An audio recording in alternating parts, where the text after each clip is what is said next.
Bonjour à tous, aujourd'hui on va présenter la loi de Newton et le bilan énergétique. Il s'agit de la capsule A, refroidissement. Je vous propose de tout noter tel que je vais l'écrire.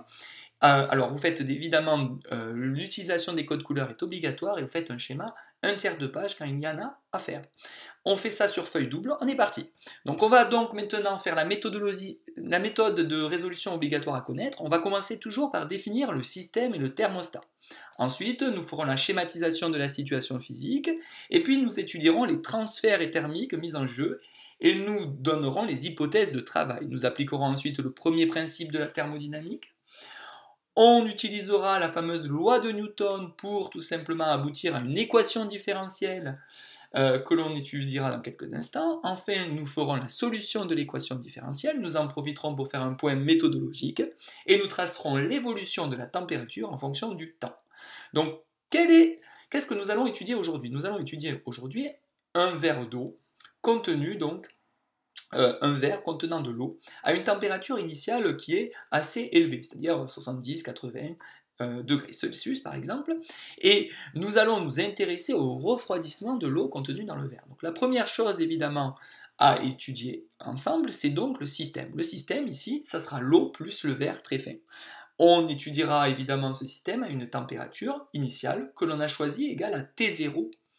On va ensuite définir le système. Donc le système, c'est quoi? C'est un système très grand dont la température ne change pas. Donc évidemment ici, le verre d'eau est disposé dans une grande pièce contenant de l'air, et cette pièce, donc la température de l'air ne va pas changer. Donc le thermostat ici, c'est l'air, et la température sera constante et notée TR. Alors ensuite, nous pouvons rappeler que le verre d'eau est posé sur une table, par exemple, c'est un isolant thermique, et donc ça c'est important parce qu'on va supposer que les transferts thermiques par conduction, c'est-à-dire entre le verre d'eau et la table, sont inexistants. Ensuite, nous supposerons que le verre est très fin pour pouvoir négliger la capacité thermique du verre. Donc on prend un modèle où le verre est extrêmement fin. Et on va s'intéresser ensuite au transfert thermique par convection. Et donc on imagine ici que, bien entendu, le système cède de l'énergie puisqu'il va se refroidir petit à petit, et il se refroidit par des transferts thermiques par convection. En effet, l'air vient évidemment effleurer les parois latérales, mais aussi la partie supérieure de l'eau pour tout simplement refroidir donc, notre système. Donc ça nous permet évidemment d'y penser de suite, hein, c'est la surface ici, à prendre en compte, ce sera la surface latérale et aussi la partie supérieure. Le système cède de l'énergie thermique par des transferts thermiques par convection, c'est très important de le noter. Ensuite, nous allons maintenant nous intéresser aux hypothèses de travail. On les a déjà un petit peu écrites, du moins citées. On peut donc parler maintenant ensemble du système. Il est incompressible, pourquoi? Parce qu'évidemment, le volume d'eau ne va pas changer au cours, évidemment, de cette expérience. Donc, et ni le verre. Hein. Donc, on peut donc dire que le système est incompressible. On doit aussi prendre en compte que les transferts thermiques par rayonnement sont négligeables, c'est-à-dire qu'on ne va pas positionner notre verre d'eau en plein soleil. Et donc, par ce biais, on suppose aussi que le verre d'eau ne rayonne pas. On va aussi évoquer que le verre est supposé très fin pour négliger sa capacité thermique, ça nous l'avons déjà dit.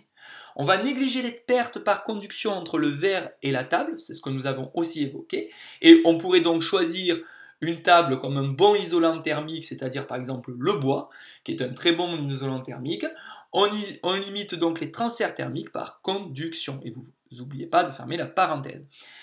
Voilà les hypothèses de travail. Maintenant, nous allons appliquer le premier principe de la thermodynamique. Donc ça, on l'a déjà vu juste avant. On sait que la petite énergie, donc la petite variation d'énergie interne est égale aux travaux élémentaires de force de pression, donc au travail de la force, donc travail élémentaire des forces de pression, et puis aussi à l'énergie thermique élémentaire. Donc ça, c'est ce qu'on appelle évidemment le premier principe de la thermodynamique. On rappelle aussi que le travail élémentaire des forces de pression à pression constante, c'est donc égal aussi à moins P, donc moins fois la pression fois une petite variation de volume, moins PdV, et on sait ici que comme nous sommes dans le cadre d'un système incompressible, c'est-à-dire ici l'eau a un volume qui ne change pas, et donc on pourra écrire que, évidemment, ce travail élémentaire est nul. Et ça, c'est toujours vrai cette année en terminale, puisqu'on s'intéressera cette année uniquement des systèmes incompressibles. Donc ça, c'est pas rien, puisque finalement, on aboutit alors que l'énergie thermique élémentaire est définie, donc attention ici, évidemment, il faut prendre en compte l'énergie reçue et l'énergie cédée, c'est-à-dire l'énergie thermique élémentaire, c'est égal à l'énergie thermique élémentaire reçue plus l'énergie thermique élémentaire cédée. Et donc le premier principe de la thermodynamique dans le cadre d'un système, incompressible, s'écrit toujours en réalité, donc D de U égale delta Q, c'est-à-dire une petite variation d'énergie interne est égale à l'énergie thermique élémentaire. Et donc ça, on sait ce que c'est, puisque c'est tout simplement la masse de l'eau fois la capacité thermique de l'eau fois une petite variation de température. Et de l'autre côté, on sait aussi que l'énergie thermique élémentaire, c'est l'énergie thermique reçue, toujours positive, et l'énergie thermique élémentaire CD, qui est toujours, elle, négative. Une petite chose, évidemment, pour prendre en compte le signe, moi j'aime bien faire apparaître les puissances, parce que les puissances, elles, sont toujours positives. Donc ça, on peut le réécrire comme étant, finalement, la puissance reçue fois une petite variation de temps, moins la puissance CD fois une petite variation de temps. Et donc ça, on peut l'écrire sous cette forme. L'énergie thermique élémentaire, c'est donc égal, ici, forcément, notre verre d'eau reçoit rien, donc on peut écrire 0, moins le flux thermique par convection, puisqu'on a dit que le système perdait de l'énergie, donc cédait plutôt de l'énergie par convection, pardonnez-moi, par convection, et donc on aura donc moins phi dt, donc, et ce flux thermique donc, par convection, il est défini justement par la loi de Newton. Alors on va l'écrire ensemble. Donc on pourra utiliser la loi de Newton liée à la convection. On rappelle que le flux thermique lié à la convection, c'est donc égal à une constante que multiplie la surface de contact entre le système évidemment et le thermostat, et une variation de température, une température à un instant t moins la température du thermostat. Donc ça, on peut le réécrire comme étant la puissance CD par convection. Ça, on peut rappeler que c'est une constante et elle s'appelle le coefficient de convection et ça s'exprime en watts par mètre carré par Kelvin. On peut rappeler aussi que la surface S, c'est la surface en contact avec le thermostat et ça s'exprime en mètre carré. Et évidemment, la température ici, elle s'exprime en Kelvin pour satisfaire évidemment le H qui aussi s'exprime en watts par mètre carré par Kelvin. On peut donc maintenant réécrire évidemment le premier principe de la thermodynamique sous cette forme. D de U égale moins phi dt, c'est ce qu'on avait trouvé juste avant. Et phi, on sait que c'est la loi de Newton. Donc on pourrait écrire ça sous la forme MO fois CO, donc la masse de l'eau fois la capacité thermique massique de l'eau fois une petite variation de température.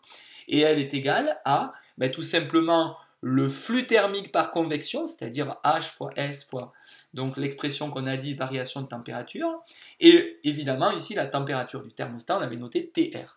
Donc la méthode restera toujours la même, on égale, et on aboutit alors à une équation différentielle, pas tout à fait encore visible, pour cela il faudrait qu'on divise tout déjà par dt. Donc on se retrouve avec une équation différentielle ici du premier ordre, on voit apparaître le premier ordre, on va ensuite diviser par tout simplement MOCO, ça sera quand même plus pratique pour voir apparaître l'équation différentielle comme on a l'habitude de la voir. Alors évidemment, pour le physicien, l'équation différentielle, c'est pas encore sous cette forme.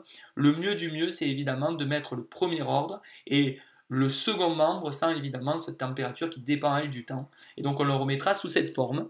dt sur petite variation de temps donc, est égal à hs. Donc la dérivée de la température par rapport au temps, et donc est égale à hs sur la masse de l'eau fois la capacité thermique de l'eau fois la température est égale à hs sur la masse de l'eau fois la capacité thermique de l'eau fois la température de l'air. Donc ça c'est bien une constante à droite, et le physicien il aime bien qu'on puisse voir apparaître finalement la durée caractéristique. Donc l'équation différentielle, le mieux c'est de pouvoir la réécrire sous cette forme. Donc l'équation différentielle du premier ordre, avec évidemment ici du premier ordre parce que c'est dérivé qu'une fois, et du second avec second membre parce qu'évidemment ce terme est constant, et le mieux c'est de faire apparaître 1 sur taux de part et d'autre parce que ici nous avons directement la constante B. Si vous y arrivez, ce serait vraiment parfait parce qu'avec taux évidemment, durée caractéristique de refroidissement, et par identification avec le terme juste là, on voit que taux c'est MOCO sur HS. Donc ça c'est très important que vous arriviez à retrouver ce type d'équation différentielle. Comment trouver la solution de cette équation différentielle? Alors quand vous êtes arrivé à écrire l'équation différentielle sous cette forme, c'est très facile justement. Comment on fait? Point méthodologique. En physique, on résout l'équation différentielle telle que si on a une équation différentielle de cette forme, qui s'appelle une équation différentielle du premier ordre avec second membre, alors la solution est très facile. La solution est de la forme a exponentielle moins t sur tau plus tr. Et donc évidemment l'avantage de l'écrire sous cette forme, c'est que on voit bien que quand on arrive à mettre 1 sur tau ici et 1 sur tau ici, la solution ici b est directement visible. Et donc a, il ne nous reste plus qu'à le trouver grâce à la condition initiale. Donc si on veut évidemment trouver A, elle va se déterminer d'après les conditions initiales. Je rappelle évidemment que pour trouver les conditions initiales, on écrit la solution mathématique et on remplace le temps par évidemment 0. Et on trouve la solution physique, évidemment, elle est partie d'une température initiale, l'eau à T0, c'est ce qu'on avait vu au tout début. Et ça s'appelle la solution mathématique et ça c'est la solution physique. On égale, exponentielle moins 0, ben forcément ça fait tout simplement 1. Donc on trouve A égale T0 moins TR. Donc ça, une fois qu'on a ça, on a presque fini, puisque on a déjà trouvé la solution de l'équation différentielle, puisqu'elle s'écrit sous cette forme, du coup. Et grâce à la solution de l'équation différentielle, on peut maintenant tracer la température en fonction du temps. Alors pour cela, évidemment, la méthodologie, donc ça vous devez savoir le retrouver, la méthodologie c'est toujours la même. Vous faites évidemment les conditions limites. Quand on est à t égale à 0, eh bien forcément on retrouve l'expression de la température à t égale à 0, c'est-à-dire T0. Forcément l'exponentielle de 0 ça fait 1, donc T0 moins TR plus TR, évidemment ça simplifie, on trouvera T0. Et enfin quand la température, quand le temps tend vers l'infini, évidemment on se retrouve ici avec exponentielle de moins l'infini. Et ça, ce terme-là, évidemment, vous le savez, ça fera 0. Donc on retrouvera bien une température, c'est bien un refroidissement puisqu'on atteint la température du thermostat, c'est-à-dire de l'air. Donc quand on finit par la tracer, ben, le mieux c'est quand même de rappeler les conditions, donc les deux conditions qu'on vient de trouver, T0 et TR. On rappelle que évidemment ça sera l'asymptote.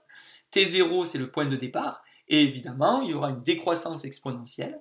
On vient de le voir, c'est évidemment finalement le refroidissement du verre d'eau au cours du temps. Et on rappellera rapidement que si on veut évidemment trouver la durée caractéristique, eh bien on fera la tangente à l'origine. Grâce à l'asymptote, attention ici, hein, c'est l'intersection entre la tangente à l'origine et l'asymptote qui nous permet d'avoir la durée caractéristique. Voilà, la capsule vidéo est terminée. Je vous propose maintenant de prendre tout le temps pour reprendre un petit peu les difficultés. A très vite!